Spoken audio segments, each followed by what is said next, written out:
Next presentation will be delivered by Krassimir Tzvetanov, and he is going to talk about forensics on SailfishOS, digital artifacts on SailfishOS. Let's welcome Krassimir. And welcome to my talk, SailfishOS Forensics, a first look at forensics artifacts. My name is Krassimir Tzvetanov, and I'm a graduate student at Purdue University. My focus is digital forensics and threat intelligence, and I am also a research assistant at the CyberTab program. On the screen is my email address, and you can feel free to email me if you have any questions. Before I continue, let me briefly introduce the CyberTab program, which is a service the university offers to local businesses in the state of Indiana. The program has existed for well over 30 years, and we have trained over 600 professionals just for the last couple of years. We have also served a fairly large number of customers. Today's agenda will cover introduction to SailfishOS, software evolution and previous work, overview of findings, as well as future work.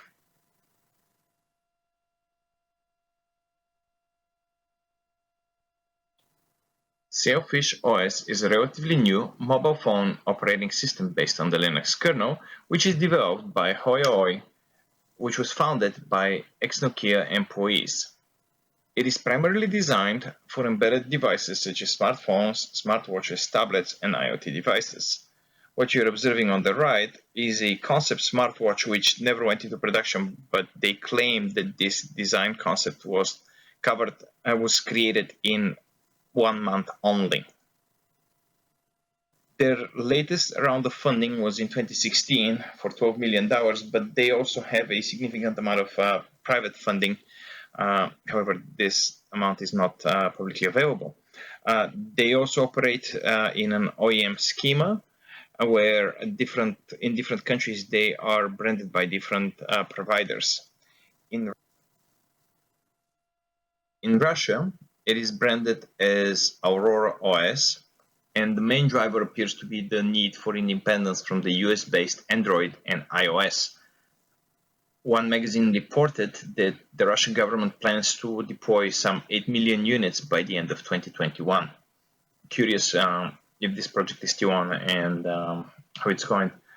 Now, there were also grants from Ministry of Communication for developers to port their applications, which I found very interesting as well. I think there's a lot of entrepreneurship there.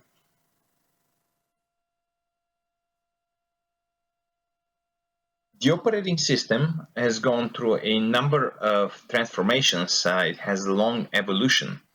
Originally, it started as OS 2005 and was featured on the Nokia Tablet 770.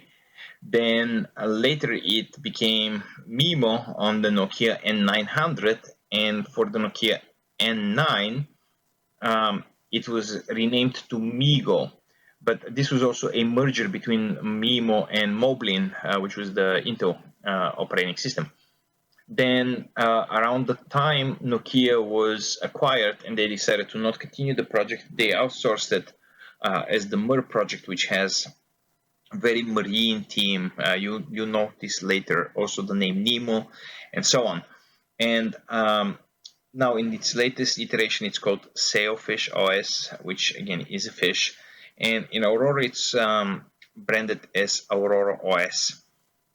There has not been much work done in this space from point of view of forensics and discovering forensics artifacts.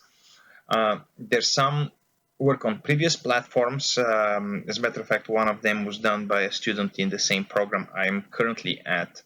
But apart from that, there is not a lot of work done in that space.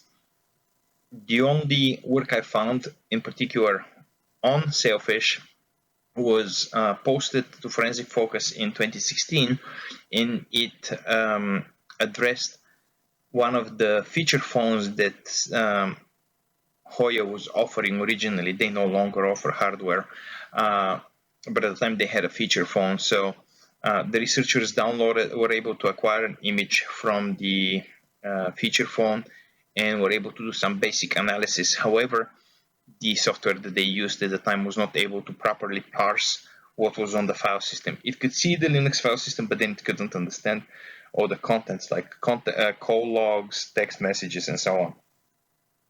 Currently, one vendor, Mobile Edit, claims that they're able to acquire the image. So far, I have not been able to do so. I was only able to do an MTP acquisition, but I'm continuing to work on this. Basically, in the next couple of weeks, my license just expired. My trial license just expired, so I had to stop work, unfortunately, and I couldn't finish the work in time for this report. The commercial tools I have used are Magnet Axiom and Celebrite for acquisition and also for analysis.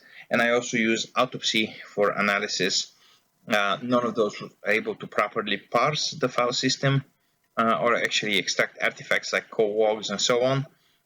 They could see the file system and some files, but they could not put any meaning behind them. And as I mentioned, I'm working on Mobile Edit.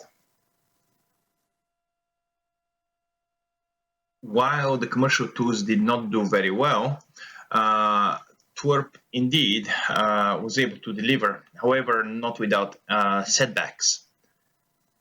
My original attempt was to use Twerp to do backup, and I also tried to use the ADB interface, and in both of those cases, acquisition failed. I was, however, able to boot using Twerp and then use DD and transfer the image that way. And I was also able to use the developer mode that the device can be put into. So once you turn Sailfish developer mode on, you automatically get root shell, so you don't need to specially root the device. And once you have root shell, you can easily do DD from within the device and send the image out, either to an SD card or over the USB port. So overall, Twerp does work, but you have to manually do the actual image acquisition. Here are some examples of times of how long it took to do the image acquisition. You can see a phone with 32 gigs of flash was acquired in just about 19 minutes over USB 3. Now, speaking of the USB interface that I used for transfer, you can observe 4 different USB port states, or the phone shows itself as 4 different devices depending on what state it is in. You can see how in developer mode the minor node changes to 0A02, and then while the operating system is running but not in developer mode, you have 0AFE and so on. Once the phone has booted and operating, it also exposes a USB interface, which is through the RNDIS driver within the Linux kernel on the phone, and you can see how it is exposing itself with encapsulation of Ethernet. So basically, you need to configure the computer to do Ethernet over USB, and you can communicate with the device. All of the settings pertaining to USB are stored in varlib USB moded INI. Now, this is on the actual phone, just to clarify.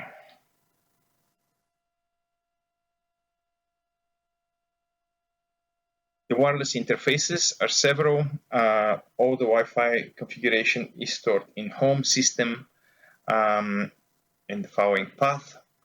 And there are all kinds of additional settings that you can configure, which are displayed here.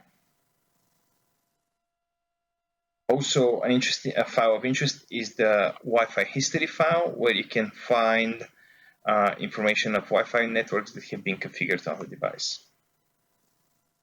The Wi-Fi MAC address is stored in data vendor Wi-Fi WLAN MAC, And the Bluetooth address is stored in data vendor Bluetooth BD address.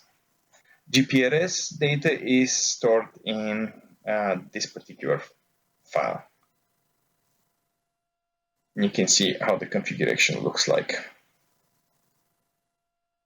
And we have voice stream, which is a very old name for a company that is currently owned by T-Mobile. The partition schema is a little bit interesting. They have over 80 partitions. Some of them follow the A-B schema, where you can upload to A while B is working, and then if something goes wrong, you can always switch to B. But some of the partitions do not appear to have A-B schema, and they're just single ones. I am still working through details and figuring out what all those partitions are for. But I can share with you the ones that are already mounted when the phone is started. So you can see where they go. So one of them is BD firmware, the other one is persistent data. You have the firmware, DSP, where the DSP firmware is. So that's what comes mounted. You can also observe here the home directory. And in the home directory, there's user Nemo. And in Nemo, as I mentioned, everything has very marine theme. And the Nemo directory and the Nemo user is what the GUI runs under. Now, how did I do the acquisition of different properties? Well, the methodology was very simple. I started with baseline acquisition of the entire phone, then introduced targeted changes through the GUI and recorded the time at which those changes were introduced. And then I made another image acquisition of the phone and then just compared it to the baseline and repeated that several times. Every time I tried to kind of do diverse changes, different parts of the operating system, so I don't have overlap on the same files to kind of save time. And that's basically how it went. Took a little bit of time, but got a lot of details. And here I'm presenting a subset just because of the time. All configuration information in SailfishOS, or most of it, is stored in SQLite files. In this particular case, we are looking at the SIM card information, and you can see how different properties are stored in different fields in the tables carrier and SIM info.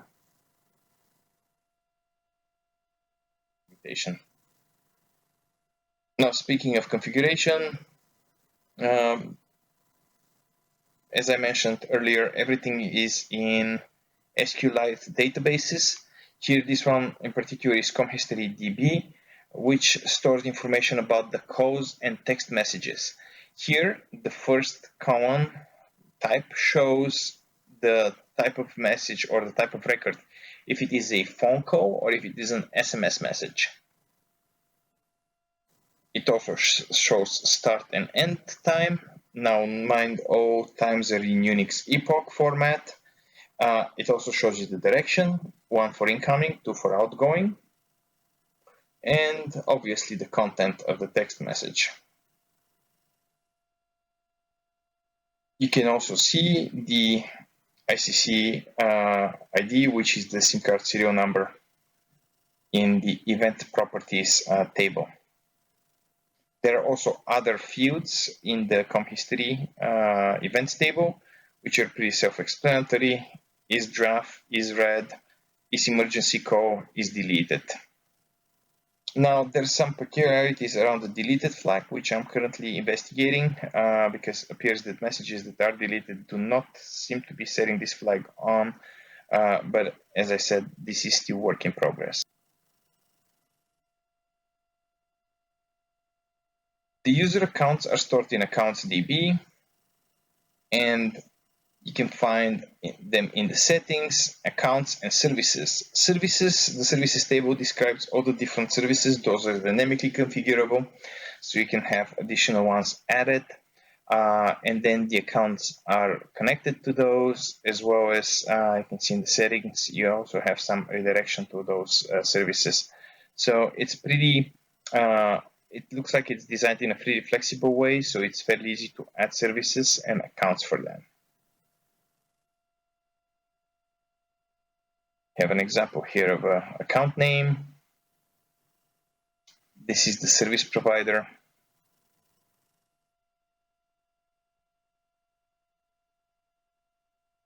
The credentials are stored in sign-on secrets DB.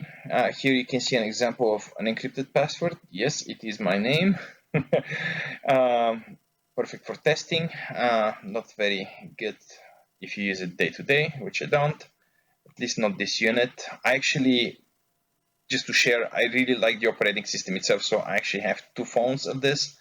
The dual SIM one I use daily, and the single SIM one I use for tests, and all of those tests are actually coming out of that phone.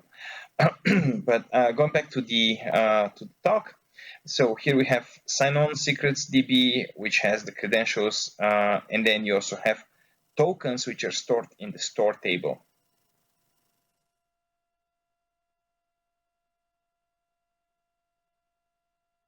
Looking at the contacts and address book, there are multiple tables that contain the data. The feature is fairly flexible in its configuration, and you can see by the complexity of the different tables, and there's more tables actually. One thing I want to note here is that, similar to the previous deleted data field, here we have a deleted contacts table which did not appear to be populated during my tests. So I have to further investigate if this is just a legacy table, or maybe it's a feature in development, or if something went wrong with the tests. Anyway, going back to the actual address book, you can see it has the display name, first, last name, and the different modalities of contact information like email addresses and so on. Now, the other thing that is interesting here is that all of them are tied together by the contact ID, which is something pretty usual for relational databases. The calendar, similar situation. Component ID is the ID that ties things together. You can see the different tables here on the right. Pretty self-explanatory as well. The web browser appears to be a Mozilla variant. All of the cache can be found in Mozembed Cache 2. All certificates, private certificates, can be found in Key4DB, and the trusted certificate store is in Cert9DB. Now, one thing I would like to point out here is that, unlike the standard Mozilla, it only has some 20 certificates in it. So it has a fairly limited set of certificates, which I think is pretty good, having in mind how many of those certificate authorities may not be functional and so on. Here we only have to deal with 20 certificates. The cookies are stored in Mozembed cookie.sqlite. And there is also another file that may be of interest, which will store information about HSTS sites that have been visited. So again, if you need to establish that somebody has visited a particular site, you may be able to find this site here. It will not give you a timestamp, but again, it is a piece of evidence if you need it during investigation. Images, this is probably the easiest and most straightforward feature. All of the images are in Nemo pictures. As I mentioned earlier, Nemo is where is the user that is used to run the graphics user interface for the phone. So all the images will go in that directory.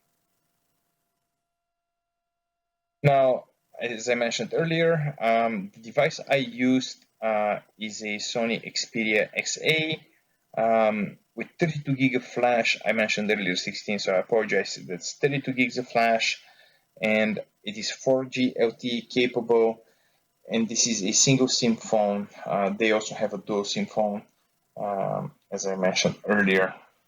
is based on the Qualcomm's SDM630 chipset. The SailfishOS version that was used in the test is 3.21, and the Twerp version used was 3.3.16 Pioneer.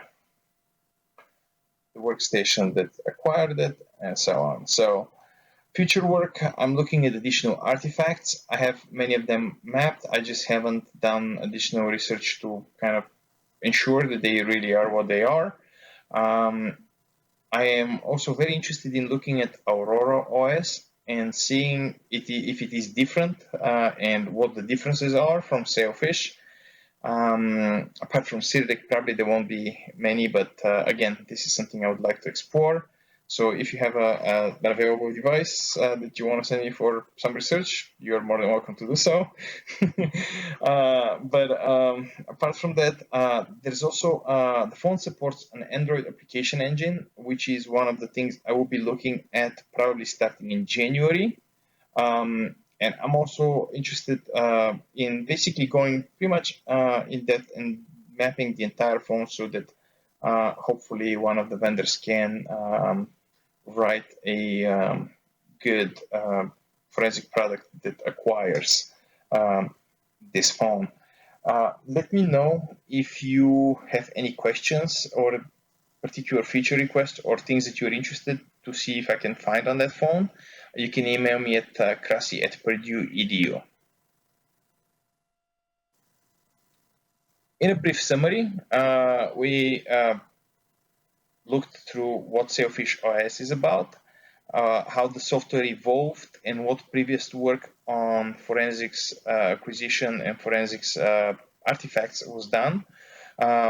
We went over some of the findings that I have discovered, and we covered some of the future work that I'm planning to do on the phone. For additional details, you can download the full article that covers all artifacts presented here and some more in Computers and Security. This is going to be coming out in the December edition of Computers and Security. It is currently available online, as the screenshot says, but the printed edition will be coming out in December, which is going to be edition number 99. And before we part, I wanted to give you a few interesting facts about Purdue. So Neil Armstrong, the first man on the moon, is a Purdue graduate. You can see his monument in front of the Neil Armstrong building, which actually is right next to the building in which I spend most of my time. Also, a third of the U.S. space flights were executed by Purdue alumni, of which we currently have 25.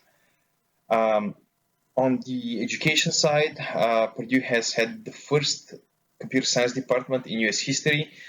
Purdue EDU is one of the first 5 EDU domains that were registered. So together with Berkeley and another 3 universities, those were the first 5 that were registered in the first batch.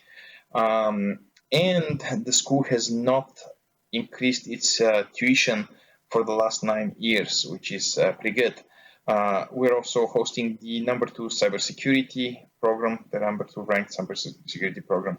Now, on the sports side, which something that was pretty surprising for me, is that apparently we have the number 1 total NFL passing yards and passing touchdowns, which is pretty big. That's it pretty much for me. Thanks, everyone. I hope you enjoyed this talk. If you have any questions, feel free to email me at krassi@purdue.edu. And if you have time, or if you want to listen to something in the metro, this is the link to our CyberTap podcast. So with this, thank you very much, and I am ready to take questions.